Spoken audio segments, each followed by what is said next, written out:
انا عندي ميعاد في القناه تانية.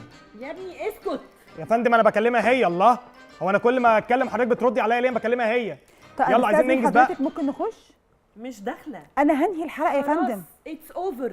طالما انا رايحه مكان مش بيحترم الضيف انا مش هكمل. طب هنحترم حضرتك من غير فلوس. حاضر هنضطر نحترم حضرتك من غير فلوس. هنضطر. انا عايزه امشي يا فندم. يا فندم ده برنامج، ده برنامج. حسبي حبيبتي ما تلمسنيش.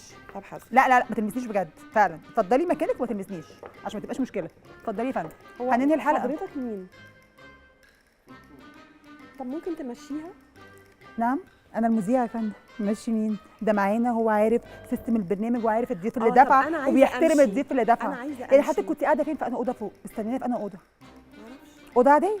هو كان في اي بي روم وكان الاستاذ معاه. يا جماعه انا وقتي كده مش هينفع، كده بجد مش هينفع.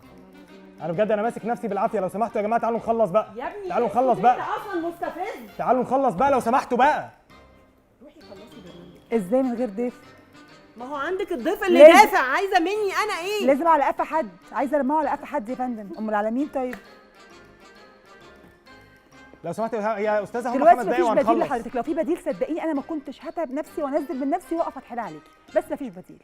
فممكن نكمل الحلقه وبعد كده نتفاهم في المشاكل النفسيه اللي عند حضرتك وعندي. امري لي سوري انا عايزه امشي. طب بعد اذن حضرتك اخر مره اهو انا بقول لحضرتك انا اللي سوري على نفس الترابيزه غيرانه هموت. يعني راعي ظروفي. انت واحده ست زيي. معلش يا حبيبتي معلش. خليني امشي عشان بتجيلي حاله عصبيه. بتعملي ايه؟ بتقطعي في شعرك وحاجات كده؟ وهدومي. يا جماعه يا جماعه اتفضلي يا طيب. يا جماعه انا كل ده بتكلم بادب. انا كل ده انا اللي كل ده بتكلم بادب علشان كل دول تيم البرنامج بتاعي. مش عايزه اعمل وش هم يتضايقوا مني. قدامي على جوه. قدامي على جوه. قدامي على جوه. يلا قدامي على جوه. في ضيف. مش داخله جوه انا. طب معلش يا فندم احنا متاسفين. اتفضلي. انا اسفه هنقف شويه. هننهي البرنامج ونمشي. معلش زقي معايا الحلقه بعد اذنك. يعني انت خلاص انت فهمتي ان انا لسه بتعلم. ممكن تزقي بس معايا الحلقه؟ معلش عشان خاطري فعلا. لما تبقي تتعلمي لا ابقى اجيلك.